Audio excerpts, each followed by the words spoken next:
الحمد لله نحمده ونستعينه ونستغفره ونؤمن به ونتوكل عليه ونعوذ بالله من شرور أنفسنا ومن سيئات أعمالنا من يهده الله فلا مضل له ومن يضلله فلا هادي له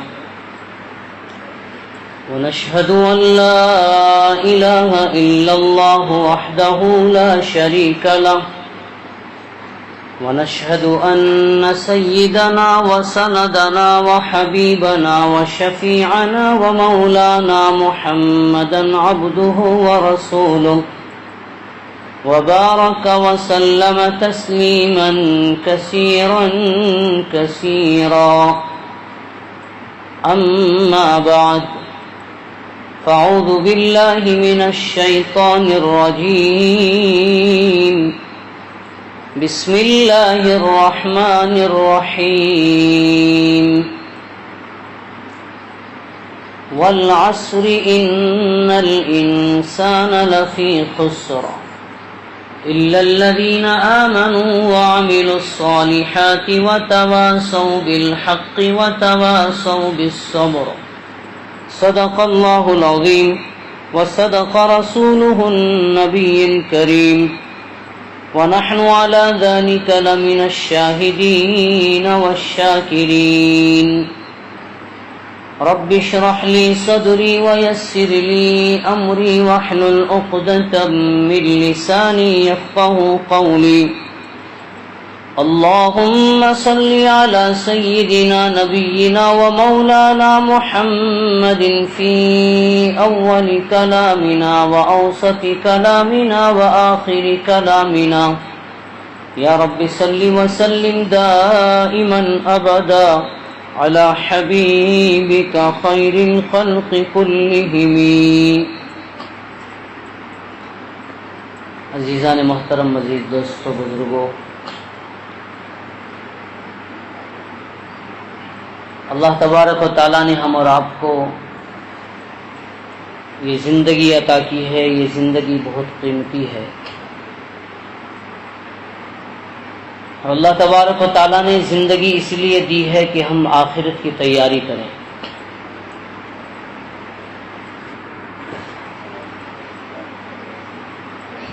زندگی صرف گزر جانے کا نام نہیں ہے، بلکہ زندگی سے اللہ راضی ہو جائے، ہماری زندگی کا یہ مقصد ہے.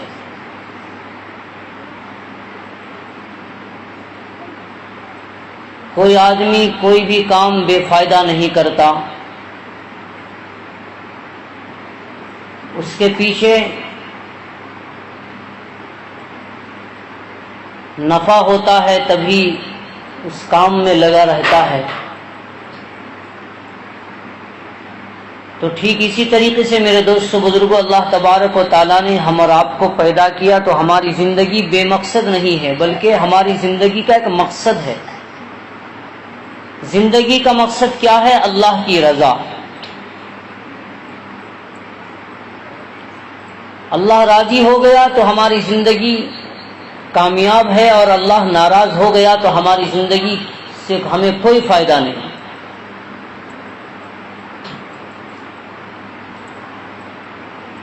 دنیا میں بہت ساری چیزیں ہیں،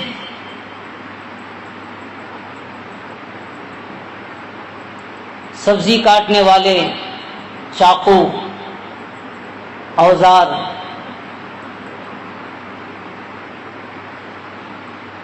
اسی چاقو سے جب پھل فروٹ کاٹے جاتے ہیں تو فائدہ ہوتا ہے. گھر میں جب سبزی کاٹنے میں استعمال ہوتا ہے تو اس سے فائدہ ہوتا ہے.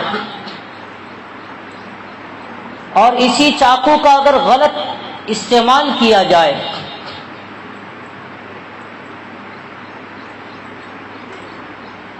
اس میں فائدہ تو تب تھا جبکہ استعمال صحیح تھا، لیکن اسی چاقو سے کسی پر وار کر دیا جائے، کسی انسان کے جسم پر وار کر دیا جائے تو اب تک جس سے ہم نفع حاصل کر رہے تھے اب اس سے نقصان ہو گیا.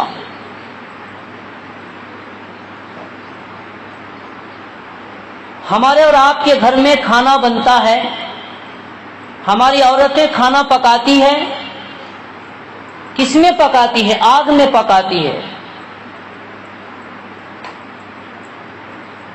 کہیں لکڑیوں کو جلا کر کھانا پکایا جاتا ہے تو کہیں گیس کا استعمال کیا جاتا ہے.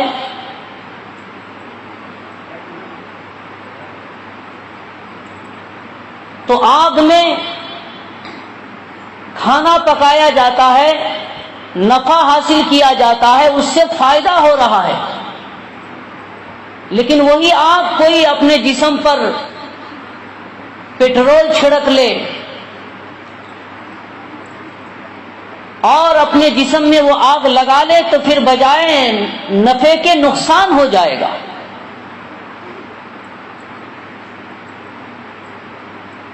وہی آگ جس سے ہم نفع حاصل کر رہے تھے اگر اسی آگ کو کسی گھر میں لگا دیا جائے تو بجائے نفع کے نقصان ہو جائے گا.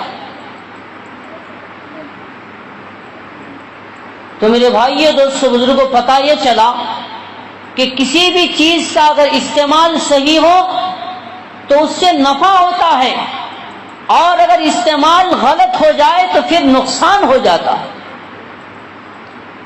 تو ٹھیک اسی طریقے سے ہماری اور آپ کی زندگی ہے.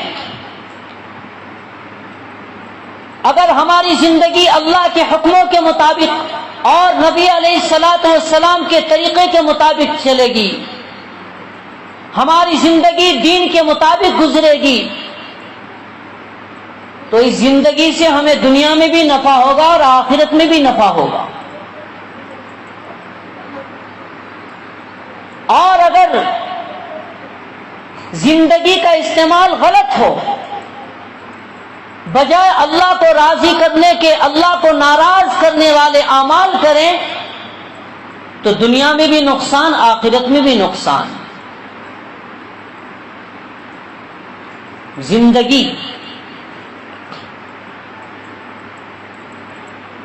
تو میرے دوستو بزرگوں، یہ زندگی اللہ تبارک و تعالیٰ نے ہم اور آپ کو دی ہے یہ آخرت کی کامیابی کے لیے،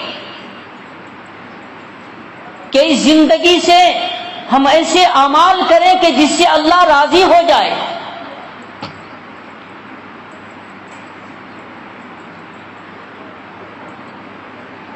ایک طالب علم بہت سارے طالب علم پڑھ رہے تھے،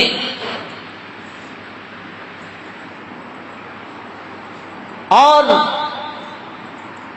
پڑھتے پڑھتے ایک شور سنائی دیا، باہر ایک شور سنائی دیا. سارے بچے اٹھ کر چلے گئے. پتہ چلا کہ ہاتھی آیا ہوا ہے. سارے بچے اٹھ کر چلے گئے ہاتھی دیکھنے کے لیے. ایک بچہ تھا، استاد محترم نے کہا کہ بیٹا تم بھی چلے جاؤ، تم بھی ہاتھی دیکھ لو.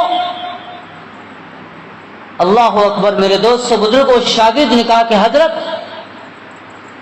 ہاتھی تو بعد میں بھی دیکھ لیں گے لیکن میرا وقت ضائع ہو جائے گا.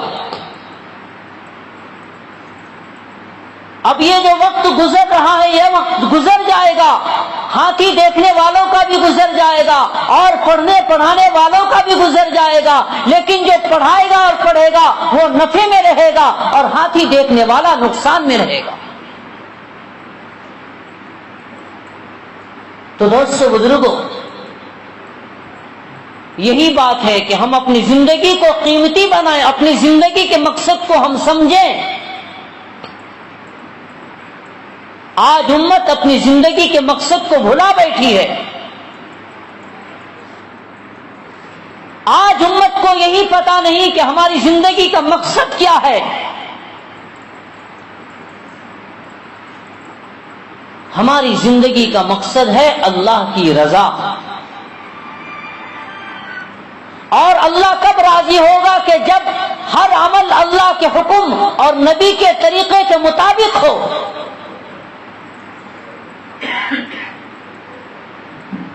دوستو بزرگوں، آج ہم نے غیروں کا طریقہ اپنایا، آج ہم نے غیروں کا رسم و رواج اپنایا، اسی لیے اللہ تبارک و تعالیٰ نے ہمیں بھی غیروں کا حوالے کر دیا کہ جاؤ مارتے رہو، پٹتے رہو، مٹتے رہو، مرتے رہو۔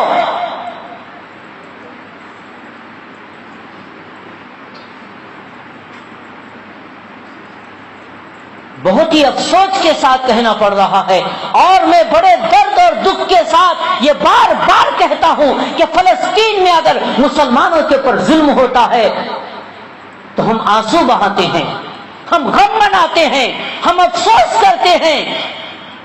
دنیا کے کسی ملک میں، دنیا کے کسی کونے میں اگر مسلمانوں کے اوپر ظلم ہوتا ہے، مسلمانوں کے بچوں کے اوپر ظلم ہوتا ہے، مسلمانوں کی ماں اور بہنوں کی عزتیں لوٹی جاتی ہے تو ہمیں افسوس ہوتا ہے، ہم روتے ہیں، ہم گڑ گڑاتے ہیں۔ لیکن یہ کیا وفاداری ہے، یہ کیا بے وفائی ہے کہ ہمارا جو دشمن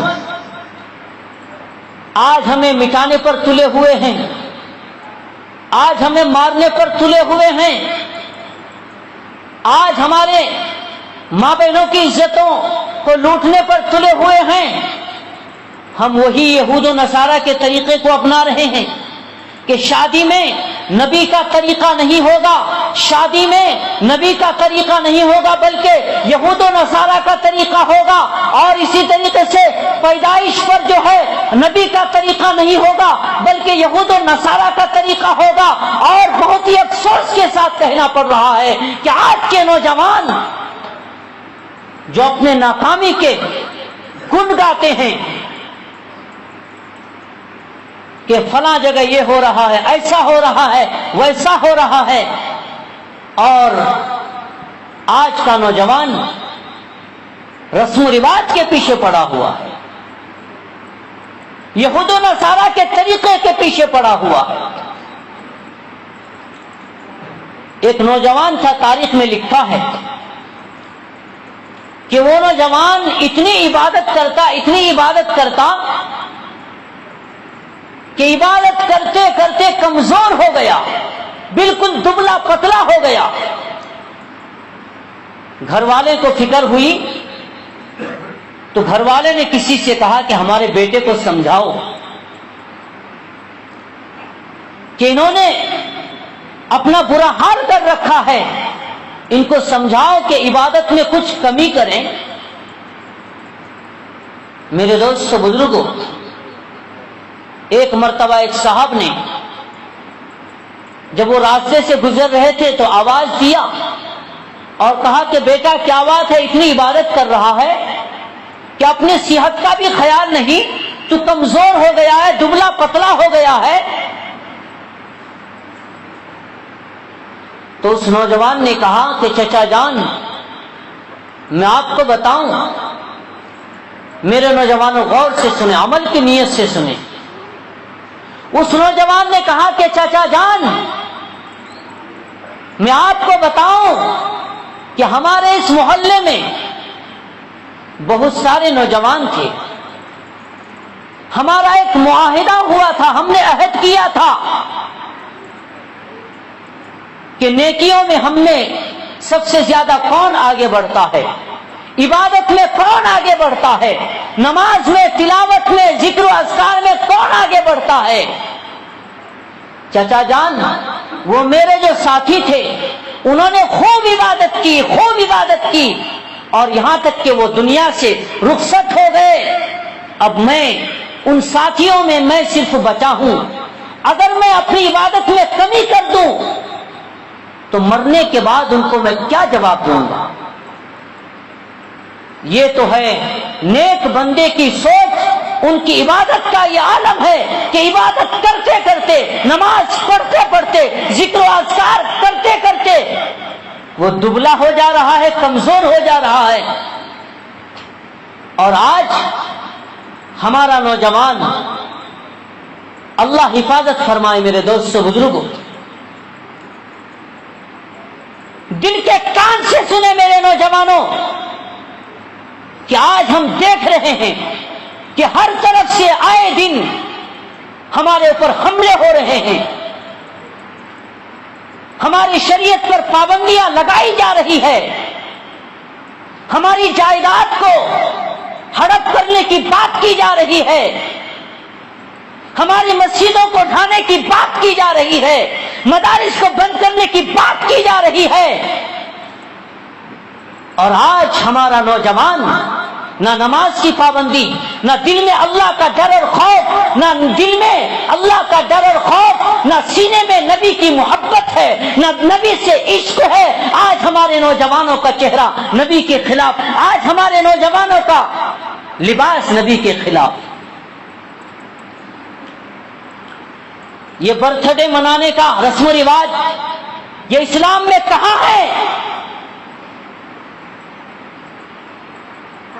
کون سا دین ہے جو اس کی اجازت دیتا ہے؟ مجھے بتائیں میرے دوستو بزرگوں، آج افسوس کے ساتھ کہنا پڑ رہا ہے کہ آج امت مسلمہ کی مائیں اور بہنیں پیٹ کے خاطر اپنے جسم کو بیچنے پر مجبور ہے۔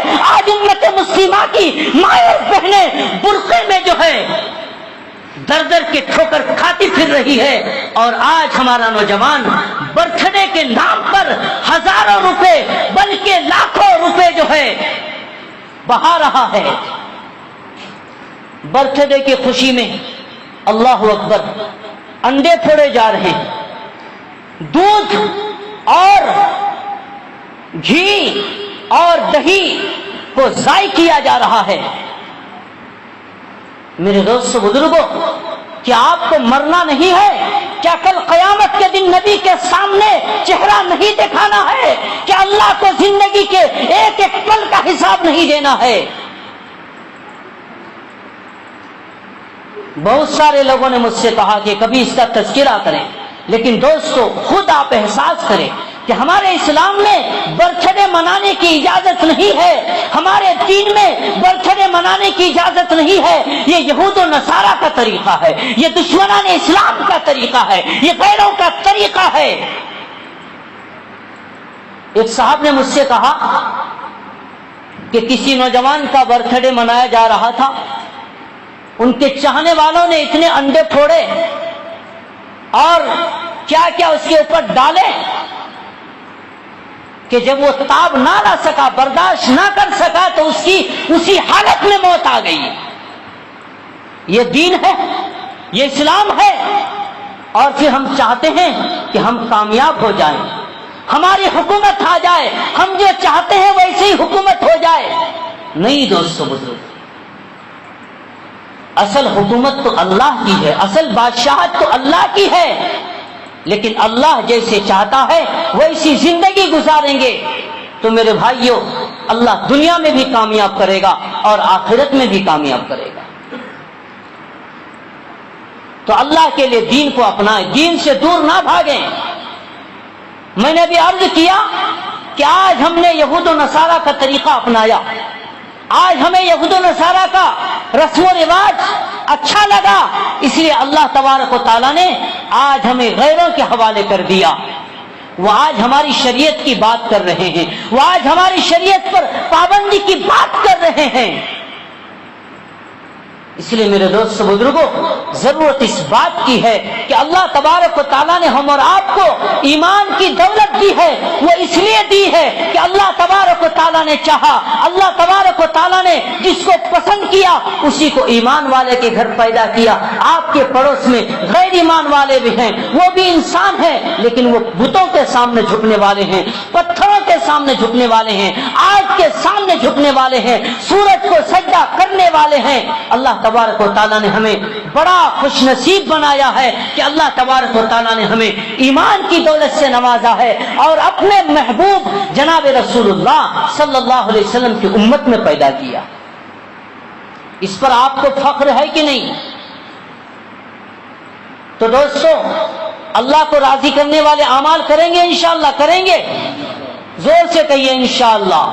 نمازوں کی پابندی کریں گے، اللہ چاہتا ہے کہ میرا بندہ کامیاب ہو جائے، اسی لیے جو ہے دوستو بزرگوں کبھی جو ہے شب برات کی رات دی کہ رات کو جاگ کر مجھے منا لو، اپنی مغفرت کرا لو، اپنی کامیابی کی دولت جو ہے کما لو، اور پھر اللہ تبارک و تعالیٰ نے جو ہے کبھی قربانی کا موقع دیا کہ قربانی کر کے جانوروں کو ذبح کر کے مجھے راضی کر لو، پھر اللہ تبارک و تعالیٰ نے 30 دن کا مہمان عطا کیا، رمضان کا مہینہ عطا کیا کہ ہر رات رو دھو کر عبادت کر کے تراویح کی نماز کے ذریعے سے، روزے کے ذریعے سے، نوافل کے ذریعے سے، ذکر تلاوت کے ذریعے سے، عبادت کے ذریعے سے اللہ کو منا لو، اللہ کو راضی کر لیا، وہ بندہ کامیاب ہو گیا، جس نے اللہ کو ناراض کر لیا وہ ناکام ہو گیا۔ تو ہمارے سامنے ایک مہینہ آ رہا ہے، رمضان کا مہینہ، ایک مہمان ہے، کتنے کیا بھائی، ایک 30 دن کا مہمان آ رہا ہے۔ ہمارے گھر کوئی مہمان آنے والے ہوں تو ہم ان کے لیے کیا کیا انتظام کرتے ہیں، رہنے کا انتظام کرتے ہیں، کھانے کا انتظام کرتے ہیں، سونے کا انتظام کرتے ہیں، لیکن یہ مہمان آ رہا ہے دوستو بزرگوں ہماری کامیابی کے لیے، کریں گے انشاءاللہ۔ ایک بہت ہی ضروری بات ہے، میں عرض کر کے اپنی بات کو ختم کروں۔ بہت سارے نوجوان صرف اس لیے روزہ نہیں رکھتے کہ ان کی صحت میں کمی آ جائے گی، اسے بھوک برداشت نہیں ہوتی، بہت سارے لوگ ذرا ذرا سی بہانے پہ روزہ چھوڑ دیتے ہیں۔ میرے دوستو بزرگوں یہ کھانے پینے کا تعلق یہ جسم سے ہے، اور عبادت کا تعلق روح سے ہے۔ جسم بیمار پڑ گیا، انسان مہینے تک کھانا پینا چھوڑ دیتا ہے، لوگ کہتے ہیں کہ دیکھو مہینے تک کھانا نہیں کھایا، بسترے پر پڑے پڑے مر گیا۔ میرے دوست بزرگ میں کہتا ہوں کہ اگر جسمانی بیماری ہو، جسم بیمار ہو جائے تو بیماری کی وجہ سے جو ہے جسم کمزور ہو جائے، خطرہ موت کا ہوتا ہے، اگر روح بیمار ہو جائے تو خطرہ ایمان کا ہوتا ہے۔ ارے موت تو آنی ہی ہے، آج نہیں تو کل، لیکن دوستو اللہ نے جو کامیابی کے لیے ایمان عطا کی ہے اسے تو بچاؤ، اللہ نے اعمال کے ذریعے سے اللہ کو راضی تو کرو۔ تو مجھے امید ہے کہ انشاءاللہ ہم میں سے انشاءاللہ کوئی بھی جو ہے بغیر روزہ کے نہیں رہیں گے، انشاءاللہ روزے کی پابندی کریں گے انشاءاللہ، اور انشاءاللہ پھر بہت ساری باتیں آئندہ جمعہ بھی آئے گی۔ اللہ تبارک و تعالی ہمیں کہنے سننے سے زیادہ عمل کی توفیق عطا فرمائے۔ وآخر دعوانا ان الحمدللہ رب العالمین۔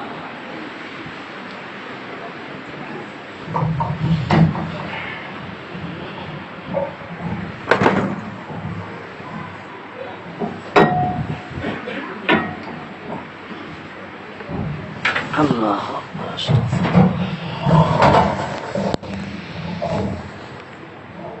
آپ کر دیجیے۔